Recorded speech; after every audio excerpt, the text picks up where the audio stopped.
പിതാവിൻ്റെയും പുത്രൻ്റെയും പരിശുദ്ധാത്മാവിൻ്റെയും നാമത്തിൽ ആമേൻ. Ave Maria. പരിശുദ്ധ പരമ ദൈവകാരുണ്യീശോയ്ക്ക് നേരവും ആരാധനയും സ്തുതിയും പുകഴ്ചയും ഉണ്ടായിരിക്കട്ടെ. ഒരു സ്ത്രീ യേശു ഒരു സ്ഥലത്ത് ഉണ്ടെന്ന് കണ്ടിട്ട് അവൾ ഓടി വരികയാണ്, കരഞ്ഞ് പ്രാർത്ഥിക്കുകയാണ്, എൻ്റെ മകളെ ഒന്ന് രക്ഷിക്കണേ രക്ഷിക്കണേ, കണ്ണീരൊഴുക്കി പ്രാർത്ഥിക്കുകയാണ് അവൻ്റെ മുമ്പിൽ.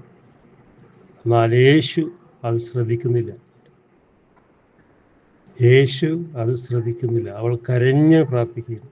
കണ്ണീരിന് വിലയുണ്ട്. ആരെല്ലാം കർത്താവിൻ്റെ മുമ്പിൽ കരയുന്നുവോ അവിടെ കർത്താവ് വില കൊടുക്കും. നമുക്ക് വചനം ശ്രവിക്കാം. മത്തായിയുടെ സുവിശേഷം 15-ാം അധ്യായം 21 മുതൽ തിരുവചനം 39 വരെ നമ്മൾ ധ്യാനിക്കുന്നത്. യേശുവേ നന്ദി, യേശുവേ ആരാധന. യേശു അവിടെ നിന്നും പുറപ്പെട്ടു സീദോൻ എന്ന പ്രദേശത്തിലെത്തി.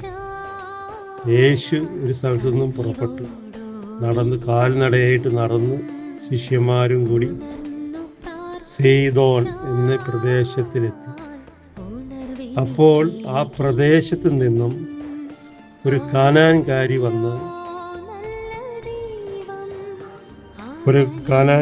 വന്ന് കരഞ്ഞപേക്ഷിച്ചു. അവൾ കരഞ്ഞ് പ്രാർത്ഥിക്കുകയാണ് ദൈവത്തിൻ്റെ മുമ്പിൽ. കാരണം അവൾക്ക് വിശ്വാസമുണ്ട്, ഈ ദൈവമായ കർത്താവ് എന്നെ തൊടും, എൻ്റെ മോളെ അനുഗ്രഹിക്കും. അപ്പോൾ അവൾ കരഞ്ഞ് പ്രാർത്ഥിക്കുകയാണ്. അല്ലെങ്കിൽ എന്നാൽ യേശു അതൊന്നും ശ്രദ്ധിക്കുന്നില്ല. യേശുനാഥൻ പോയിക്കൊണ്ടേയിരിക്കുകയാണ് വഴിയിലൂടെ. കാരണം യേശുനാഥൻ കേൾക്കുന്നുണ്ട്, ശ്രവിക്കുന്നുണ്ട്. പക്ഷേ ഒരു മറുപടിയും യേശു ആ മകളോട് പറയുന്നില്ല. എന്നാൽ കണ്ണീരിന് വിലയുണ്ടെന്ന് ഞാൻ പറഞ്ഞതിൻ്റെ അർത്ഥം, ഇന്നില്ലെങ്കിൽ പിന്നെ കർത്താവ് ആ കണ്ണീരിന് വില കൊടുത്തിരിക്കും. അവൻ കുപ്പിയിൽ ശേഖരിക്കുന്നു കണ്ണീര്. പിന്നെ എന്താണ് അവളുടെ മനസ്സിൽ നിന്നും വരാൻ പോകുന്നതെന്നും യേശുവിനെ അറിയണം. ഇവൾ കരഞ്ഞ് പ്രാർത്ഥിക്കുമ്പോൾ യേശുനാഥൻ മിണ്ടുന്നില്ല. യേശു പോകുകയാണ്. അപ്പോൾ സ്വാഭാവികമായിട്ട് മനുഷ്യൻ പിറുപിറുക്കും, അല്ലേ? നമ്മളൊക്കെ ആണെങ്കിൽ പിറുപിറുക്കും. എന്താണ് മുണ്ടാണ്ട് പോലെ ആള് ചോദിക്കും. ഞാൻ അപേക്ഷിക്കല്ലേ, ഇത് പക്ഷെ കാൽക്കൽ കെട്ടിപ്പിടിച്ചിട്ടുണ്ടാവും. എന്നാലും യേശു ഒരു അക്ഷരം മിണ്ടണില്ല, പോയിക്കൊണ്ടിരിക്കുകയാണ്. ഹല്ലേലൂയ. കർത്താവെ അടുത്ത് കഴിഞ്ഞിട്ട് പിന്നെ ഇങ്ങനെ പോയിക്കൊണ്ടിരിക്കുമ്പോൾ ഇവള് പുറകെ കരഞ്ഞുകൊണ്ട് വരും, എൻ്റെ മോളെ രക്ഷിക്കണേ രക്ഷിക്കണേ. ആർക്കും എൻ്റെ മകളെ രക്ഷിക്കാൻ പറ്റില്ല, കർത്താവെ കഴിയണേ എന്നൊക്കെ പറഞ്ഞിട്ട് ഇവള് പിന്നെ കൂടെ പോയിക്കൊണ്ടിരിക്കുകയാണ്. ഉടനെ അവൾ എന്ത് ചെയ്ത് ട്യൂണുകൾ മാറ്റി.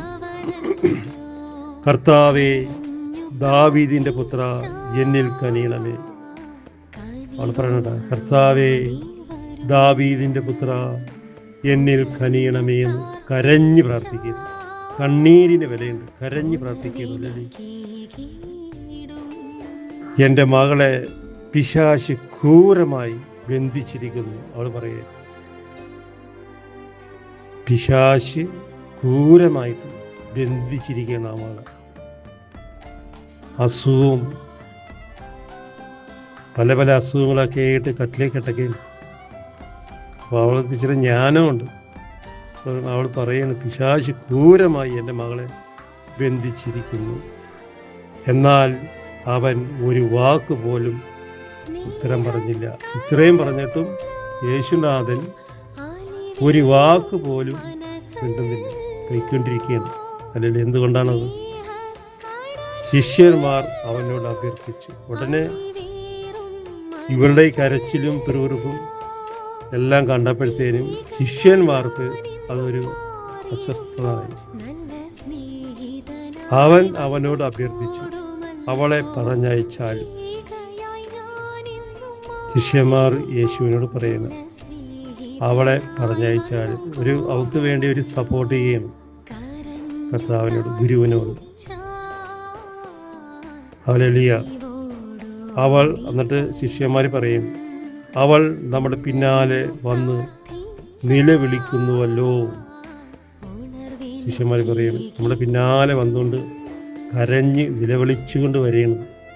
കർത്താവേ, ദാവീദിൻ്റെ പുത്ര, എനിക്ക് കനിയണമേ എന്നൊക്കെ പറഞ്ഞ് ഇവളിങ്ങനെ കരഞ്ഞുകൊണ്ട് പുറകേ വന്നുകൊണ്ടിരിക്കുകയാണ്. അപ്പോൾ ശിഷ്യന്മാർക്ക് ഭയങ്കര വിഷമായി. പക്ഷേ യേശുനാഥൻ ഒന്നും മിണ്ടുന്നില്ല. യേശുനാഥൻ ഇങ്ങനെ പോയിക്കൊണ്ടിരിക്കുകയാണ്. ഹല്ലേലൂയ. അവൻ മറുപടി പറഞ്ഞു. ഉടനെ യേശു, വാക്യം 24 കേട്ടാ. അവൻ മറുപടി പറഞ്ഞു, ഇസ്രായേൽ ഭവനത്തിലെ നഷ്ടപ്പെട്ട ആടുകളുടെ അടുത്തേക്കും മാത്രമേ ഞാൻ അയക്കപ്പെട്ടിരിക്കുന്നത്. ഇസ്രായേൽ മക്കളുടെ അടുത്തേക്ക് മാത്രമാണ് ഞാൻ വന്നിരിക്കുന്നത്. അപ്പോൾ ഇവള് ഇസ്രായേൽ മക്കളല്ല, ഇസ്രായേൽക്കാരിയല്ല, വേറൊരു നാട്ടിലാണ്. അപ്പോൾ കർത്താവ് പറയുന്നത്, ഇസ്രായേൽ ഭവനത്തിലെ നഷ്ടപ്പെട്ട ആടുകളുടെ അടുത്തേക്ക് മാത്രമേയാണ് ഞാൻ അയക്കപ്പെട്ടിരിക്കുന്നത്. ഇസ്രായേൽ മക്കളുടെ ആടുകൾ എന്ന് പറയുന്നത് മനുഷ്യരെയാണ്. അവരുടെ അടുത്തേക്ക് മാത്രമാണ് ഞാൻ വന്നിരിക്കുന്നത്. നീ പൊയ്ക്കൊള്ളാനാണ് കർത്താവ് അതിൻ്റെ അർത്ഥം. എന്നാൽ അവൾ അവനെ പ്രണാമിച്ചു. വീണ്ടും അവൾ കർത്താവിൻ്റെ മുമ്പിൽ താഴ്ന്ന് കേണപേക്ഷിക്കുകയാണ്. വീണ്ടും, കർത്താവേ, എന്നെ സഹായിക്കണമേ, കെഞ്ചണമാവും. കണ്ടാ, കാരണം മരുന്ന് കൊണ്ടൊന്നും സുഖപ്പെടാത്ത രോഗം. അപ്പോൾ അവൾക്ക് മനസ്സിലായി ഇത് പിശാച് തന്നെയാണ്. ഈ പിശാചിനെ അഴിക്കണമെങ്കിൽ, അടിച്ച് പുറത്താകണമെന്നുണ്ടെങ്കിൽ ദൈവപുത്രൻ തന്നെ വരണം, ദൈവം ഇടപെടണം. പിശാചിനെ പുറത്താക്കാൻ ഒരു മരുന്നിനും കഴിയില്ല. മരുന്ന് കൊടുക്കും തോറും അവൻ വലിച്ചെടുക്കും. ഈ ചില രോഗങ്ങളൊക്കെ പിശാച് കുത്തിയിരിക്കുന്ന രോഗങ്ങളാണ്. അത് ശരീരത്തിൽ ഡോക്ടർമാർ മരുന്ന് കൊടുത്ത് സിസ്റ്റർമാർ ഇഞ്ചക്ഷനൊക്കെ എടുക്കുന്നുണ്ടെങ്കിലും ആ മരുന്ന് ആ രോഗത്തിലേക്ക് കയറില്ല. കാരണം ഈ പിശാച് അതിനകത്ത് ഇരുന്നിട്ട് ആ മരുന്ന് അങ്ങോട്ട് വലിച്ചെടുക്കും. അങ്ങനെയുണ്ട്. മരുന്ന് വലിക്കുന്നില്ലെന്ന് ഡോക്ടർ പറയാറില്ലേ? ഈ ഒരാഴ്ചയ്ക്ക് മുമ്പ് ഒരു സഹോദരൻ മരിച്ച് അമൃത ഹോസ്പിറ്റലിൽ. അപ്പോൾ ഡോക്ടർ പറഞ്ഞ് മരുന്ന് ഏൽക്കുന്നില്ല, പ്രഷർ ഡൗൺ ആയിക്കൊണ്ടിരിക്കുകയാണ്, വളരെ താഴോട്ട് വീണ്, മരുന്ന് കയറുന്നില്ല. സാത്താനാണത്, നമ്മളറിയില്ല. അവൻ കൊണ്ടേ പോവുള്ളൂ. പല പല പല പല സാത്താന്മാരുണ്ട്. മരണത്തിൻ്റെ സാത്താന്മാരുണ്ട്, രോഗത്തിൻ്റെ സാത്താന്മാരുണ്ട്, വെറുപ്പിൻ്റെയും ദേഷ്യത്തിൻ്റെയും സാത്താന്മാരുണ്ട്, മദ്യത്തിൻ്റെ സാത്താന്മാരുണ്ട്, വിചാര ദുർഭൂതം. അത് മനുഷ്യനെ നശിപ്പിച്ച് കളയും. അങ്ങനെയുള്ളതൊക്കെ അതൊക്കെ ഓരോ സാത്താന്മാരുണ്ട്. അതൊക്കെ ഈ ശരീരത്തിൽ കയറിയിരുന്നിട്ടുണ്ടെങ്കിൽ നമ്മുടെ ദൈവമായ കർത്താവ് തന്നെ വേണം. എന്ത് സംഭവിക്കും? അവിടുത്തെ വചനം അയച്ച് അവനെ ബന്ധിക്കും. ഈജിപ്തിൻ്റെ അറ്റത്തേക്ക് ഓടിപ്പോകും കർത്താവിനെ കാണുമ്പോഴത്തേക്ക്, ഓട്ടിയാകലും. അപ്പോൾ മരുന്ന് കയറാൻ തുടങ്ങും, അവർ രക്ഷ പ്രാപിക്കുകയും ചെയ്യും. അവസാനം നമ്മൾ കർത്താവിൻ്റെ അടുക്കിലേക്ക് വരും. ഡോക്ടർമാരെ ആശ്രയിക്കും, ഹോസ്പിറ്റലിൽ ആശ്രയിക്കും, കിടക്കുന്ന കട്ടില നോക്കി ആശ്രയിക്കും, നഴ്സുമാരെയൊക്കെ ആശ്രയിക്കും, പല പല പല മരുന്നുകളൊക്കെ കൊടുത്ത് നോക്കും. പക്ഷേ മരുന്ന് കയറില്ല. ഇവൻ പുറത്ത് പോകാണ്ട് ഈ രോഗമുള്ള ശരീരത്തിൽ മരുന്ന് കയറില്ല. മരുന്ന് കയറണമെങ്കിൽ ഇവൻ പുറത്ത് പോകണം, അവിടെ സൗഖ്യമുണ്ട്. ഹല്ലേലൂയ. അപ്പോൾ അവൾ കരഞ്ഞ് പ്രാർത്ഥിക്കുകയാണ് വീണ്ടും, എന്നെ സഹായിക്കണമേ, എന്നെ സഹായിക്കണമേ എന്ന് അപേക്ഷിച്ചു. കണ്ടോ, എന്നെ സഹായിക്കണമേ എന്ന് അവൾ അപേക്ഷിക്കുകയാണ് കർത്താവിനോട്. കാരണം ഇവൻ പോയി കഴിഞ്ഞാൽ പിന്നെ ഇനിയൊരു ചാൻസ് എനിക്ക് കിട്ടില്ല. അപ്പോൾ എങ്ങനെയെങ്കിലും എൻ്റെ മകളെ ഒന്ന് രക്ഷിക്കണമെന്ന് കരഞ്ഞ് പ്രണാമിച്ച് കാൽക്കൽ വീണ് അഭ്യർത്ഥിക്കുകയും പ്രാർത്ഥിക്കുകയും ഒക്കെ ചെയ്ത് ഇങ്ങനെ പുറകെ വന്നുകൊണ്ടിരിക്കുകയാണ്. അപ്പോൾ ശിഷ്യന്മാർ പറഞ്ഞിട്ടും യേശുനാഥൻ മിണ്ടാണ്ട് പോയിക്കൊണ്ടിരിക്കുകയാണ്. നടന്ന് പോയി. നമുക്ക് കുറേ ദൂരം കൊണ്ട് പന്ത്രണ്ടാവും. നടന്ന് ഇങ്ങനെ പോയി യേശുനാഥൻ. ഹല്ലേലൂയ. അവൻ പറഞ്ഞു, ഉടനെ 26-ാം വാക്യം, ഉടനെ യേശുനാഥൻ സംസാരിക്കാൻ തുടങ്ങി. അവൻ പറഞ്ഞു, മക്കളുടെ അപ്പം എടുത്ത് നായ്ക്കൾക്ക് എറിഞ്ഞു കൊടുക്കുന്നത് ഉചിതമല്ല. യേശുവിൻ്റെ വായിൽ നിന്ന് വന്ന വാക്കുണ്ട്, നായ്ക്കളുടെ എറിഞ്ഞു കൊടുക്കുന്നത് ഉചിതമല്ല. ഹല്ലേലൂയ. യേശുവേ നന്ദി, യേശുവേ ആരാധന. എന്താ പറഞ്ഞത് ഒന്നുകൂടി വായിക്കാം. അവൻ പറഞ്ഞു, മക്കളുടെ അപ്പം എടുത്ത് നായ്ക്കൾക്ക് എറിഞ്ഞു കൊടുക്കുന്നത് ഉചിതമല്ല. അവിടെ ഒരു ദേഷ്യമായിട്ടൊരു വാക്കാണ് കർത്താവ് സംസാരിക്കുന്നത്. നായ്ക്കൾ എന്ന് വിളിച്ചോളാം. നായ്ക്കളുടെ അപ്പം എടുത്ത് എറിഞ്ഞു കൊടുക്കുന്നത് ഉചിതമല്ല. ഉടനെ അവൾ മറുപടി പറയുന്നു. 27-ാം വാക്യം, അവൾ പറഞ്ഞു, അതേ കർത്താവേ. കർത്താവ് പറഞ്ഞ ആ വാക്കിനെ അവൾ, അതേ കർത്താവേ, നീ പറയണത് ശരിയാണ്, അതേ കർത്താവേ. അവൾ പറയണണ്ട, നായ്ക്കളും യജമാന്മാരുടെ മേശയിൽ നിന്നും വീഴുന്ന അപ്പകഷ്ണങ്ങൾ തിന്നുന്നുണ്ടല്ലോ. ഇത് അവൾ പറഞ്ഞത് കർത്താവിന് ഭയങ്കര അത്ഭുതമായി. എന്താ അവൾ പറഞ്ഞത് നോക്കിയേ, മേശയിൽ നിന്നും വീഴുന്ന അപ്പകഷ്ണങ്ങൾ മക്കളും തിന്നുന്നുണ്ടല്ലോ. യേശു ഉടനെ അവിടെ തിരിഞ്ഞാണ്. യേശു പറഞ്ഞു, സ്ത്രീയെ, യേശു വിളിക്കേണ്ടവ, സ്ത്രീയെ, നിന്റെ വിശ്വാസം വലുതാണ്. യേശു പറയുന്നുണ്ട്, നമ്മളൊക്കെ പ്രാർത്ഥിക്കുമ്പോൾ എന്തെങ്കിലുമൊക്കെ നമുക്ക് ഇങ്ങനെ കിട്ടണമെങ്കിൽ നമുക്ക് കർത്താവിനോട് തുറന്ന് പറയണം. തുറന്ന് പറയുമ്പോഴാണ് കർത്താവ് പറയണത്, സ്ത്രീയെ, നിന്റെ വിശ്വാസം വലുതാണെന്ന് പറഞ്ഞിട്ട് നമ്മളെ സുഖപ്പെടുത്തും, നമ്മുടെ രോഗങ്ങളൊക്കെ എടുത്തു മാറ്റും. നീയെ നമ്മളെ പറയണ്ട, സ്ത്രീയെ, നിന്റെ വിശ്വാസം വലുതാണ്. നമ്മൾ ഒരുപാട് പ്രാർത്ഥിക്കുന്നുണ്ട്, ജമാല ചൊല്ലുന്നുണ്ട്, കർണക്കൊന്ത ചൊല്ലുന്നുണ്ട്, ദേവാലയത്തിൽ പോകുന്നുണ്ട്, എല്ലാം ഉണ്ട്. എന്നാൽ വിശ്വാസം ഉണ്ടാകും. അത് കർത്താവിൻ്റെ അത്തരത്തിൽ നിന്ന് തന്നെ വരണം. നിന്റെ വിശ്വാസം വലുതാണ്, അത് നിന്നെ ആഗ്രഹിക്കുന്ന പോലെ തന്നെ സംഭവിക്കട്ടെ എന്ന് പറഞ്ഞാൽ അത് സംഭവിച്ചിരിക്കും. അതാണ് കർത്താവ് ആഗ്രഹിക്കുന്നത്. ഇവിടെ പറയണണ്ട, നിന്റെ വിശ്വാസം വലുതാണ്, നീ ആഗ്രഹിക്കുന്നത് പോലെ നിനക്ക് ഭവിക്കട്ടെ. യേശു ഒരു വരം കൊടുക്കേണ്ടത്, നീ ആഗ്രഹിക്കുന്നത് എന്താണ് അതുപോലെ തന്നെ നടക്കട്ടെ. നീ എന്താഗ്രഹിച്ചാലും, നിന്റെ മകളുടെ രോഗം മാറണമോ, പിശാച് വിട്ടുപോകണമോ, എന്ത് തന്നെ നീ ആഗ്രഹിക്കുന്നു അതുപോലെ തന്നെ സംഭവിക്കും. യേശു പറഞ്ഞേക്കുന്നു. യേശു സുഖപ്പെടുത്തുന്നില്ല. യേശു അവളോട് പറയുന്നു, നിന്റെ ആഗ്രഹം പോലെ തന്നെ സംഭവിക്കട്ടെ. എന്തുകൊണ്ടാ? നീ എൻ്റെ പുറകെ വരുന്നു, നിന്റെ വിശ്വാസം വലുതാണെന്ന് കർത്താവ് പറയുന്നുണ്ട് അല്ലേ? ഒന്ന് ആലോചിച്ച് നോക്കിയ ആ രംഗങ്ങളൊക്കെ ഒന്ന്. നിന്റെ വിശ്വാസം വലുതാണ്, നീ ആഗ്രഹിക്കുന്നത് പോലെ നിനക്ക് ഭവിക്കട്ടെ. പിശാചിനെ പുറത്താക്കുന്നില്ല കർത്താവ്, അവളുടെ രോഗത്തെ സുഖപ്പെടുത്തുന്നില്ല. യേശു ഒരു മറുപടി പറയാം, നീ വിശ്വസിക്കുന്ന പോലെ നിന്റെ വിശ്വാസം അതുപോലെ തന്നെ സംഭവിക്കട്ടെ. എന്താണ് അവളുടെ വിശ്വാസം? എന്നിൽ, എൻ്റെ വീട്ടിൽ എൻ്റെ മകൾക്ക് പിടികൂടിക്കുന്ന പിശാച്, ഈ രോഗപീഠ വിട്ടുപോകണം. അതാണ് അവളുടെ ആഗ്രഹം. അവൾ സുഖം പ്രാപിക്കണം, അവൾ എഴുന്നേറ്റ് നടക്കണം. ഇതാണ് ഓരോ രോഗികളുടെ ആഗ്രഹം. എന്നാൽ അതുപോലെ തന്നെ നടക്കട്ടെ എന്ന് കർത്താവ് പറയും. കർത്താവ് പറഞ്ഞില്ല നിന്റെ മകളുടെ രോഗം സുഖപ്പെടട്ടെ. കർത്താവ് പറഞ്ഞില്ല നിന്റെ മകളിൽ നിന്ന് പിശാച് പുറത്തു പോകട്ടെ. നോ, നിന്റെ ആഗ്രഹം, നീ എന്ത് ഉദ്ദേശിക്കുന്നുവോ അതുപോലെ തന്നെ സംഭവിക്കട്ടെ. ഇതാണ് കർത്താവിൻ്റെ പിന്നാലെ പ്രാർത്ഥിച്ച് കരഞ്ഞ് നമ്മൾ നടക്കുമ്പോൾ കിട്ടുന്ന അനുഗ്രഹം. കർത്താവ് നമുക്ക് കിട്ടുതരും. നീ പറയണ പോലെ തന്നെ നമുക്ക് സംഭവിക്കും. ഹല്ലേലൂയ. യേശുവേ നന്ദി. ആ സമയം മുതൽ അവളുടെ പുത്രി സൗഖ്യമുള്ളവളായി. എന്താ ഈ ഒരു ഒറ്റ വാക്ക് പറഞ്ഞപ്പോൾ തന്നെ അവളുടെ വീട്ടിൽ കിടക്കുന്ന ഈ മകള് സുഖം പ്രാപിക്കുക. കർത്താവ് ആ വീട്ടിൽ ചെന്നില്ല. കർത്താവ് ആ മോളെ അനുഗ്രഹിച്ചില്ല. കർത്താവ് നിന്റെ മോൾക്ക് രോഗം വിട്ടുപോകട്ടെ എന്ന് പറഞ്ഞില്ല. കർത്താവ് നിന്റെ മകളിൽ പിടിപിടിക്കുന്ന പിശാച് വിട്ടുപോകട്ടെ എന്ന് പറഞ്ഞില്ല. എല്ലാം ഈ കാനാൻകാരി സ്ത്രീക്ക് വിട്ടുകൊടുത്തേക്ക്. നീ പറയണ പോലെ തന്നെ അത് സംഭവിക്കും.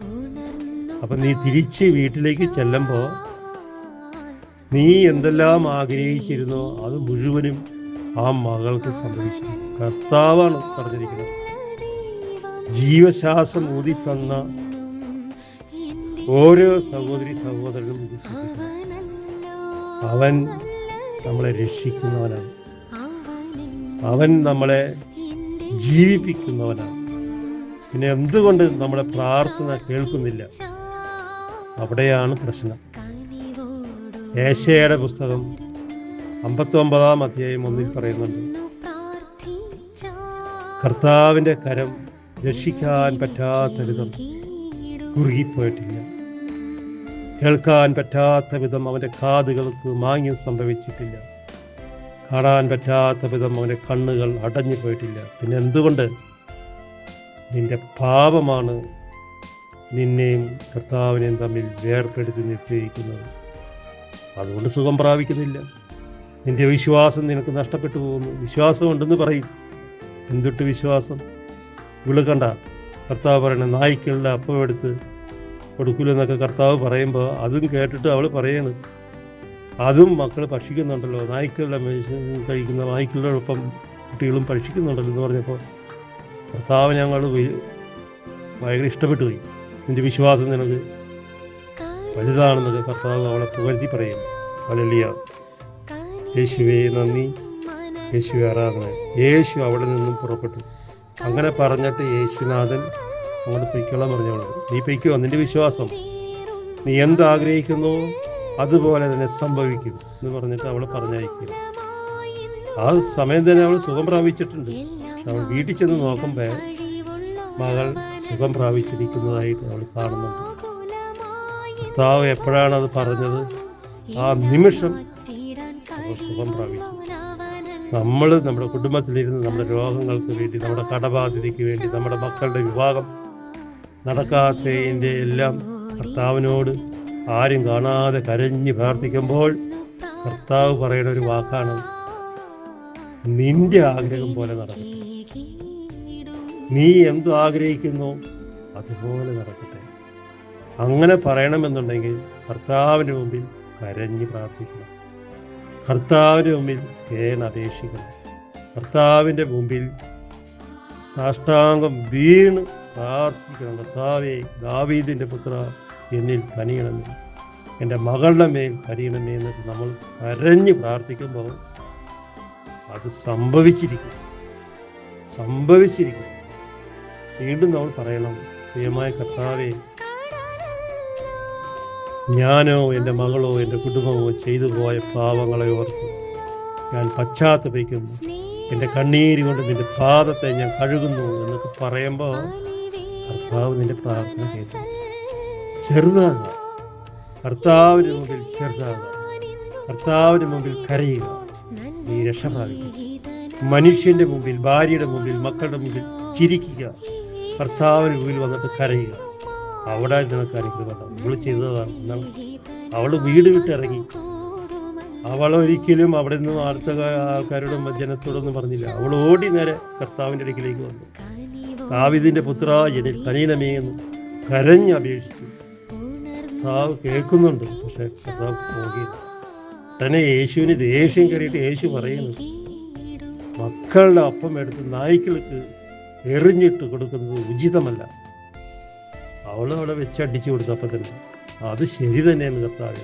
കർത്താവ് പറഞ്ഞ വാക്കിന് അവൾ വില കൊടുക്കുകയാണ്. അവൾ കുറ്റം പറഞ്ഞില്ല. നീ എന്താണ് ഇങ്ങനെ പറയണത്? എന്താണ് ഇങ്ങനൊരു വചനം എനിക്ക് തന്നത്? അല്ല, നമ്മൾ പ്രാർത്ഥിക്കുന്നുണ്ട്, ബൈബിൾ തുറന്ന് വചനം ചോദിക്കും, രക്ഷിക്കണേ, അനുഗ്രഹിക്കണേ എന്ന് പറയുമ്പോൾ കർത്താവ് ചിലപ്പോൾ വചനം തുറന്ന് നമ്മൾ കണ്ണ് പതിയണത് രക്ഷിക്കാനല്ല, ഞാൻ നന്നാക്കണേ എന്നൊക്കെ, ഞാൻ വാളാണ് ഭൂമിയിലേക്ക് കൊണ്ടുവന്നൊക്കെ പറയുമ്പോൾ നമ്മൾ അതേ കർത്താവേ, ഞാൻ അതിന് മാത്രമേ യോഗ്യത ഉള്ളൂ, അതിനുള്ള യോഗ്യത എനിക്കുള്ളൂ എന്നൊക്കെ നമ്മൾ പറയണം. എന്താണ് ഇങ്ങനെ വന്നത് വചനം? ഇങ്ങനെ കുറ്റപ്പെടുത്തരുത്. കർത്താവ് എന്താണ് സംസാരിക്കുന്നത് അത് നമ്മൾ കണ്ടുപിടിക്കണം വചനത്തിലൂടെ. ഹല്ലേലൂയ. യേശുവേ നന്ദി. അങ്ങനെ യേശു അവിടെ നിന്ന് പോവുകയാണ്. അവൾ പറഞ്ഞിട്ട് ഗലീല കടലിൻ്റെ തീരത്ത് വന്ന് ഒരു മലയിൽ കയറി അവിടെ ഇരുന്നു. യേശു അവളെ ഒരു വരം കൊടുത്തിട്ട് യേശുനാഥൻ അവിടുന്ന് പോകുകയാണ്. ഗലീലെ കടലിൻ്റെ തീരത്ത് വന്ന് ഒരു മലയിൽ കയറി അവിടെ ഇരുന്നു. തത്സമയം കുറേ രോഗികളെ കൊണ്ടുവരികയാണ് ആൾക്കാർ. മുടന്തർ, വികലാംഗർ, അന്ധർ, ഊമർ തുടങ്ങിയ പലരെയും കൂട്ടിക്കൊണ്ട് വലിയൊരു ജനക്കൂട്ടങ്ങൾ അവിടെ വന്നു. അവരെ അവൻ്റെ കാൽക്കൽ കിടത്തി. കേട്ടോ, അവൻ്റെ കാൽക്കൽ കിടത്തി. അപ്പം നമ്മളും ഇതിൽ ചെയ്യണം. നമ്മളെ ചില വിട്ടുമാറാത്ത രോഗങ്ങൾ, മദ്യത്തിന് അടിമയായിരിക്കുന്നവർ, കർത്താവേ, എൻ്റെ മുഖം എൻ്റെ തൃപ്പാദത്തിൽ ഞാൻ സമർപ്പിക്കുന്നു. എൻ്റെ കണ്ണീര് കൊണ്ട് നിൻ്റെ ആണിപ്പുള്ള പാദത്തെ കഴുകുന്നു. ഈ മദ്യത്തിൽ നിന്നും എന്നെ വിടുവിക്കണമേ എന്ന് കരഞ്ഞ് കർത്താവിൻ്റെ കാൽക്കൽ കരയണം. നീര് കൊണ്ട് നീ കരഞ്ഞ് പ്രാർത്ഥിക്കുമ്പോൾ ആ മദ്യം എന്ന ദുഷ്ടപിശാച് നിന്നിൽ നിന്നും അകന്നു പോകും. കർത്താവ് ഒട്ടന്നെ ഒരു നോട്ടം നോക്കിയാൽ മതി, ആ സെക്കൻഡിൽ നിന്നിൽ നിന്ന് പോകും. പക്ഷെ വിശ്വാസമാണ്. എൻ്റെ കൺമുമ്പിൽ കർത്താവുണ്ട്. സങ്കീർത്തനം 8 പറയുന്നുണ്ട്, എൻ്റെ കൺമുമ്പിൽ എപ്പോഴും എൻ്റെ കർത്താവുണ്ട്. എൻ്റെ കൺമുമ്പിൽ എപ്പോഴും എൻ്റെ കർത്താവുണ്ട്. അങ്ങനെയുള്ള വിശ്വാസം ഉണ്ടെങ്കിൽ നമ്മൾ പറഞ്ഞത് തന്നെ സംഭവിച്ചിരിക്കും. കാരണം രക്ഷിക്കുന്നവനാണ് നമ്മുടെ ദൈവമായ കർത്താവ്. പ്രത്യേകിച്ച് കണ്ണീരോടുള്ള പ്രാർത്ഥനയ്ക്ക് കർത്താവിൻ്റെ മുമ്പിൽ വിലയുണ്ട്. എന്ത് വലിയ രോഗമായിക്കോട്ടെ, എന്ത് വലിയ തകർച്ചയായിക്കോട്ടെ, എന്ത് വലിയ പ്രശ്നങ്ങളായിക്കോട്ടെ, കർത്താവിൻ്റെ മുമ്പിൽ ഒരു വലിയ, മനുഷ്യൻ്റെ മുമ്പിൽ വാതിലുകൾ അടയ്ക്കപ്പെടും. എന്നാൽ കർത്താവിൻ്റെ മുമ്പിൽ ഒരിക്കലും ഒരു കാരണവശാലും ഒരാളുടെയും വാതിൽ അടയ്ക്കുകയില്ല. അവൻ അവരെ സുഖപ്പെടുത്തി. ഊമർ സംസാരിക്കുന്നതും വികലാംഗർ സുഖം പ്രാപിക്കുന്നതും മുടന്തർ നടക്കുന്നതും അന്ധർ കാഴ്ച പ്രാപിക്കുന്നതും കണ്ട് ജനക്കൂട്ടം വിസ്മയിച്ചു, അന്ധപ്പെട്ടുപോയി. ഇത്രയും പേരെ കൊണ്ടുവന്നാണ്ട് കാൽക്കൽ കിടത്തിയിരിക്കുന്ന യേശുവിൻ്റെ. എല്ലാവരെയും കർത്താവാണ് സുഖപ്പെടുത്തിയത്. രോഗികളെ കണ്ടുകൊണ്ടല്ല ആ സുഖപ്പെടുത്തിയത്, ആ കുണ്ടെന്ന് വിശ്വാസം വരെയുള്ള അവരുടെ വിശ്വാസമാണ് ആ രോഗികൾ സുഖപ്പെട്ടത്. ആരൊക്കെയുടെ കൊണ്ടുവന്നത് കർത്താവ് എൻ്റെ മുമ്പിൽ? ഊമർ, അന്ധർ, വികലാംഗർ, കാഴ്ചയില്ലാത്തവർ ഒക്കെ കൊണ്ടുവന്നിട്ട് ഈ കർത്താവിൻ്റെ കാൽക്കലാണ് കിടത്തി. അപ്പോൾ കർത്താവ് നോക്കിയപ്പോൾ ഇതൊക്കെ ഉണ്ട്. പക്ഷേ ആ കൊണ്ടുവന്നവരുടെ വിശ്വാസം ഉണ്ടല്ലോ, അത് കണ്ടുകൊണ്ട് കർത്താവ് ഈ രോഗങ്ങളെയൊക്കെ സുഖപ്പെടുത്തി. അവരെല്ലാവരും സുഖം പ്രാപിച്ചു. കാഴ്ച പ്രാപിക്കുന്നത് കണ്ട് ജനക്കൂട്ടം വിസ്മയിച്ചു, അന്തം വിട്ടുപോയി. എന്താണ് ഈ കാണുന്നത്? അവർ ഇസ്രായേലിന്റെ ദൈവത്തെ മഹത്വപ്പെടുത്തി. എന്താ? ഇസ്രായേലിന്റെ ദൈവത്തെ മഹത്വപ്പെടുത്തി. ആരാണ്? ആ അന്ധരെയും കുരുടനെയും കണ്ണു കാണാത്തവരെയും വികലാംഗരെയൊക്കെ എടുത്തുകൊണ്ടും പൊക്കിക്കൊണ്ടും നടത്തിക്കൊണ്ടൊക്കെ വന്നില്ലേ? അവര് ദൈവത്തെ സുഖിച്ച് മഹത്വപ്പെടുത്തി. എല്ലാവരും കൂടി ഈ രോഗികളല്ല ദൈവത്തെ മഹത്വപ്പെടുത്തിയത്. അവിടെ നിന്നിരുന്ന ജനക്കൂട്ടങ്ങളും കൊണ്ടുവന്നവരൊക്കെ ഈ അത്ഭുതം കണ്ട് കർത്താവിന് ദൈവത്തെ മഹത്വപ്പെടുത്തി, സ്തുതിച്ച് മഹത്വപ്പെടുത്തി. ഹല്ലേലൂയ. യേശുവേ നന്ദി, യേശുവേ ആരാധന. ബാക്കി ഭാഗം നമുക്ക് നാളെ ആയിരിക്കും. 15-ാം അധ്യായത്തിൽ 32 മുതലുള്ള തിരുവചനം നാളെ ആയിരിക്കും ബാക്കി ഭാഗം. കർത്താവേ കരുണയായിരിക്കണേ. ദാവീദിന്റെ പുത്ര യേശുവേ, ഈ വചനം കേൾക്കുന്ന ഓരോ മകനെയും മകളെയും മാതാപിതാക്കളെയും അവരുടെ കുടുംബത്തിലെ ഓരോ പ്രശ്നങ്ങളും ദൈവമായ കർത്താവെ, ആരൊക്കെ പ്രാർത്ഥിക്കുന്നുണ്ടോ അവരുടെ പ്രാർത്ഥന കേട്ട് ആ കുടുംബത്തിൽ നിന്ന് രോഗപീഠകൾ, തകർച്ചകൾ, അവരുടെ ആവശ്യങ്ങളെല്ലാം അവിടുന്ന് നിറവേറ്റി കൊടുക്കണമേ. നീ മാത്രമേ ഞങ്ങളുടെ കുടുംബത്തിൽ ദൈവമായുള്ളൂ എന്നുള്ള വിശ്വാസത്തിൽ ഈശോപ്പ നിന്നോട് ഞങ്ങൾ പ്രാർത്ഥിക്കുന്നു. സ്വർഗീയ പിതാവായ ദൈവമേ, പുത്രനോട് ഞങ്ങൾ പ്രാർത്ഥിക്കുമ്പോൾ പുത്രൻ മഹത്വപ്പെടുവാൻ, കുർബാനയിലൂടെ പുത്രൻ മഹത്വപ്പെടുവാൻ പരിശുദ്ധ അമ്മയുടെ രക്തക്കണ്ണീര് വഴി ഞങ്ങൾ പ്രാർത്ഥിക്കുന്നു. നിങ്ങൾ പ്രാർത്ഥിക്കുമ്പോൾ ഇപ്രകാരം പ്രാർത്ഥിക്കുന്നു: പ്രാർത്ഥിക്കുവിൻ എന്ന് അരുൾ ചെയ്ത ദൈവമായ കർത്താവെ, ശിഷ്യന്മാരെ പഠിപ്പിച്ച അതേ പ്രാർത്ഥന ഞങ്ങൾ ഏറ്റുചൊല്ലുന്നു. സ്വർഗസ്ഥനായ ഞങ്ങളുടെ പിതാവേ, അങ്ങയുടെ നാമം പൂജിതമാണമേ, അങ്ങയുടെ രാജ്യം വരണമേ, അങ്ങയുടെ തിരുമനസ്സ് സ്വർഗത്തിലെ പോലെ ഭൂമിയിലുമാണ്. അന്നു വേണ്ട ആഹാരം ഞങ്ങൾക്ക് തരണമേ. ഞങ്ങൾ തെറ്റ് ചെയ്തിട്ട് പോയി ഞങ്ങളുടെ തെറ്റുകളും പാവങ്ങളും അങ്ങ് ക്ഷമിക്കണമേ, മാപ്പ് തരണേ കർത്താവേ. കരുണയായിരിക്കണേ. ഈ വചനം കേൾക്കുന്ന ഓരോ കാതുകളെയും മനസ്സിനെയും ഹൃദയത്തെയും ജ്വലിപ്പിക്കണമേ എന്ന് സ്വർഗീയ പിതാവായ ദൈവമേ, പുത്രൻ മഹത്വപ്പെടുവാൻ, ഈ വചനം വഴി മഹത്വപ്പെടുവാൻ ഞങ്ങൾ സമർപ്പിച്ച് പ്രാർത്ഥിക്കുന്നു. ഹാവേ മരിയ, ഹാവേ മരിയ, പരിശുദ്ധ പരമ ദിവ്യകാരുണ്യ ഈശോയ്ക്ക് നേരവും ആരാധനയും സ്തുതിയും പുകഴ്ചയും ഉണ്ടായിരിക്കട്ടെ. പരിശുദ്ധ പരമ ദിവ്യകാരുണ്യ ഈശോയ്ക്ക് നേരവും ആരാധനയും സ്തുതിയും പുകഴ്ചയും ഉണ്ടായിരിക്കട്ടെ.